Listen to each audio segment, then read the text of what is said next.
राधा नाम की महिमा। एक बार नाम लेने वाले को कंधे पर उठाते हैं भगवान। एक बार राधा नाम लेने वाले को कंधों पर उठाकर घुमाते रहे ब्रह्मा, शिव, इंद्र और यमराज। राधा रानी के नाम की महिमा यदि आप नहीं जानते हैं तो आज हम इस वीडियो में बताएंगे। इससे पहले कि आप हमारे वीडियो को लाइक और सब्सक्राइब जरूर करें। इस छोटी सी कहानी में उनके नाम की महिमा का बखान कर रहे हैं, जिसे सुनकर देवता भी उनका गुणगान करने लगते हैं। एक बार एक व्यक्ति था, वह एक संत के पास गया और कहता है कि संत जी, मेरे एक बेटा है, वह न तो पूजा पाठ करता है और न ही भगवान का नाम लेता है। आप कुछ ऐसा कीजिए कि उनका मन भगवान में लग जाए। संत जी कहते हैं, ठीक है बेटा, एक दिन तू उसे मेरे पास लेकर आ जा।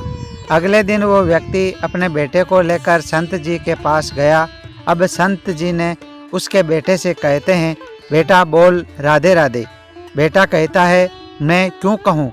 संत जी कहते हैं, बेटा बोल राधे राधे। वो इसी तरह से मना करता रहा और अंत तक उसने यही कहा कि मैं क्यों कहूँ राधे राधे।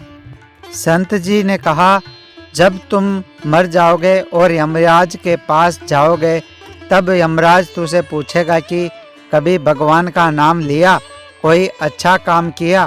तब तुम कह देना कि मैंने जीवन में एक बार श्री राधे रानी का नाम बोला था। बस एक बार इतना बताकर वह चले गए। समय व्यतीत हुआ और एक दिन वो मर गया। यमराज के पास पहुंचा। यमराज ने पूछा, कभी कोई अच्छा काम किया है? उसने कहा, हाँ महाराज, मैंने जीवन में एक बार श्री राधा रानी के नाम को बोला है, आप उसकी महिमा बताइए। यमराज सोचने लगा कि एक बार नाम की महिमा क्या होगी, इसका तो मुझे भी पता नहीं है। यम बोले, चलो इंद्र के पास, वो ही बताएंगे। तो वो व्यक्ति बोला, मैं ऐसे नहीं जाऊंगा, पहले पालकी लेकर आओ, उसमें बैठकर जाऊंगा।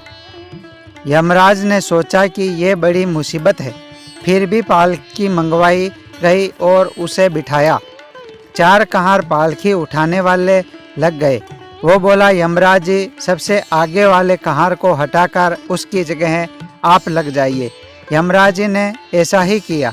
फिर सब मिलकर इंद्र के पास पहुँचे और बोले कि एक बार श्री राधा रानी के नाम लेने की महिमा क्या है? इंद्र बोले, महिमा तो बहुत है, पर क्या है ये मुझे भी नहीं मालूम। बोले कि चलो ब्रह्मा जी के को पता होगा, वो ही बताएंगे। वो व्यक्ति बोला, इंद्र जी, ऐसा है, दूसरे कहार को हटाकर आप यमराज जी के साथ मेरी पालकी उठाइए। अब एक और यमराज पालकी उठा रहे हैं और दूसरी तरफ इंद्र लगे हुए हैं। उन्हें पहुँचे ब्रह्मा जी के पास। ब्रह्मा ने सोचा कि ऐसा कौन सा प्राणी ब्रह्मलोक में आ रहा है जो स्वयं इंद्र और यमराज पालकी उठाकर ला रहे हैं। ब्रह्मा के पास पहुँचे, सभी से पूछा कि एक बार श्री राधा रानी के नाम लेने की महिमा क्या है? ब्रह्मा जी बोले, महिमा तो बहुत है, पर वास्तविकता क्या है कि मुझे भी पता नहीं है, लेकिन हाँ, भगवान शिव जी को जरूर पता होगा। वो व्यक्ति बोला कि तीसरे कहार को हटाइए और उनकी जगह ब्रह्मा जी आप लग जाइए। अब क्या कहते हैं, महिमा को जाननी थी। अब पालकी के एक और यमराज है, दूसरी तरफ इंद्र और पीछे ब्रह्मा जी है। सब मिलकर भगवान शिव जी के पास गए और भगवान शिव से पूछा कि प्रभु, श्री राधा रानी के नाम की महिमा क्या है? केवल एक बार नाम लेने की महिमा आप कृपा करके बताइए।